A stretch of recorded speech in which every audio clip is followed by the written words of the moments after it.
Alright guys, welcome to the first episode of my Expedition truck build.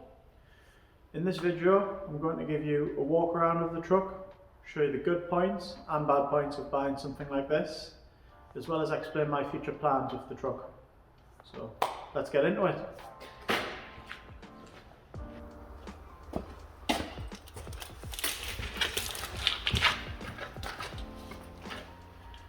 So the first problem on the list is the truck came with two keys.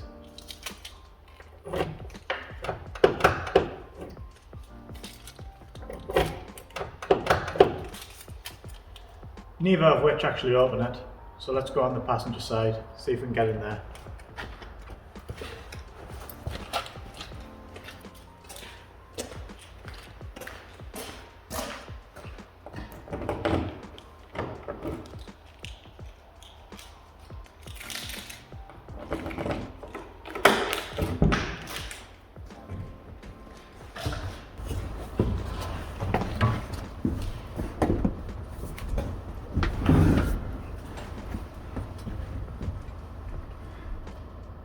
So we're finally in the truck.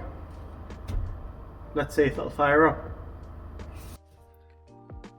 So we've switched to rear view. Let's see if we can fire it up. No, that's never a good sign.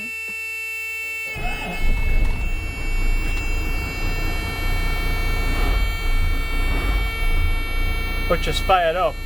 Now, unlike a normal car, the truck has air brakes, and when it's sat for a while, the air depletes out the system, and that's why the buzzer is sounding right now. The air needs to build back up in the tank, so we'll go into a bit of a time lapse here and see how long it takes for the tanks to charge up.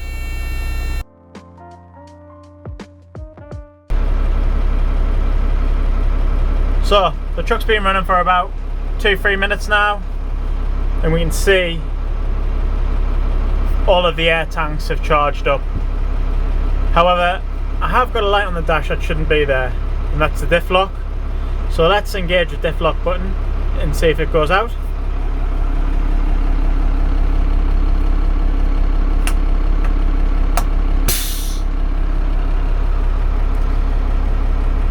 And the diff lock's still on. And I think that's due to tank 3 actually still being low on pressure. If you look at the others, they're up near 10 bar, and this one is down near 5 now. I could be wrong, I don't know a great deal about the air circuits on this truck, but I do know when I turn it off, oh wait, it doesn't turn off that way, it has a pull stop. If I'm quiet, you can hear there's an air leak coming from behind the dash.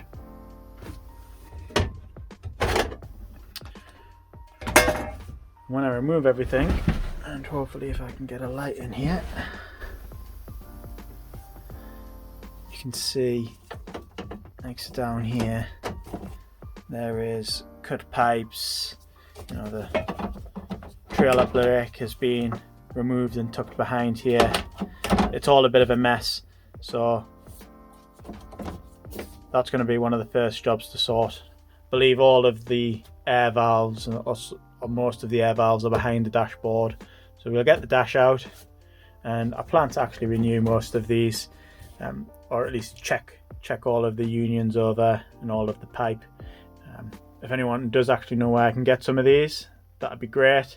Obviously I can find single ones for sale, or I can find loads of catalogues, but it'd be really good if someone can put me in touch with a supplier of them, and because I'll probably go through a lot of them on this build. So yeah, if you know anything, drop something in the comments for us. So let's move on to the next part of the truck, which is rust, and I'll start with the most unusual place for a truck to rust, and we'll go there now. So the most interesting bit of rust on the truck, if rust could be called interesting, is on the gun turret. So you can see the sealing flange for the gun turret closing cap has all perished here, and it's rotted down on the flange and everything. So I'm going to have to cut all this out and refabricate a new sealing surface for it all to stop the rainwater getting in the cab. So this is the first piece. Let's move on to the next bit of rust.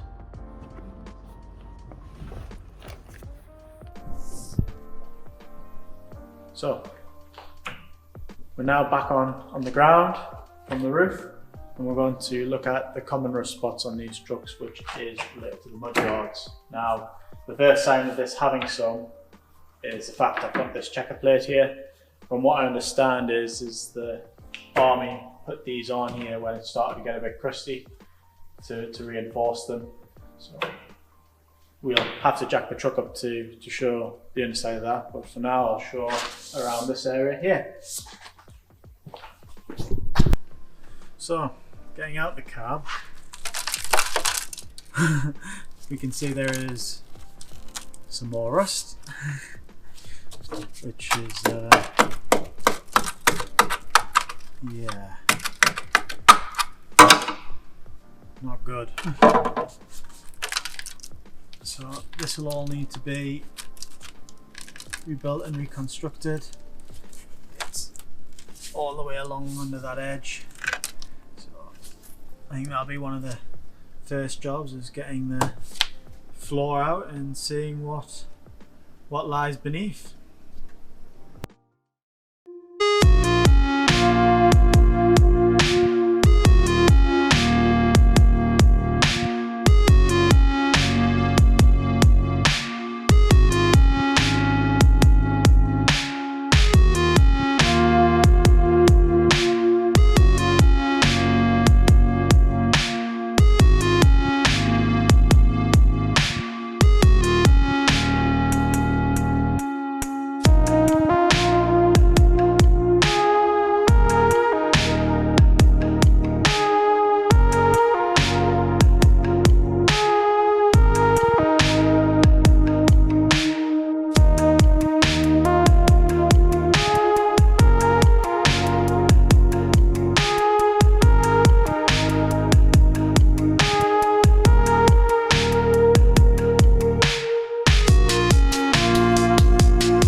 Well, we're back in my house now.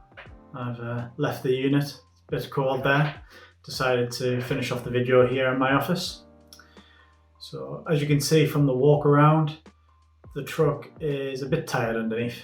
You know, it's going to need a lot of restoration there. You know, most of the parts are corroded or perished. Everything needs a good look over and to be refurbished, you know, brought back up to spec, get it in good mechanical condition. Once that's all done, I'll then move on to the habitation side of the truck, build a composite box on the rear, kit it out, do all the carpentry, all the wiring, plumbing, the full works. I intend to do myself. That'll be coming later on in the truck build, and that's about it really. You know, it's a bit of a rough old truck, but I did only pay £2,200 for it. You know, these trucks are typically much more towards the £6,000 to £8,000 region, so I got a hell of a bargain. So, you know, it's only right that it's not perfect. So I'm got plan to get stuck right in over the next couple of months, and video at all for you guys. I plan to get a new video out in about 2 weeks time. Hopefully it all goes to plan, but it is the first time I'm doing anything like this. It's the first time I've ever filmed and edited something like this, so it's a big learning curve. Obviously there's been a few mistakes in this video that I'm sure you have picked up, but hopefully in the next one I'll have managed to iron those out and the viewing will get better. As always with most videos like this, please like it, share it, drop some comments in the bottom. I will read through them. Any tips, all ears out. As much help as possible on this build will be great. And subscribe. That's it for now, guys. Catch you in the next one.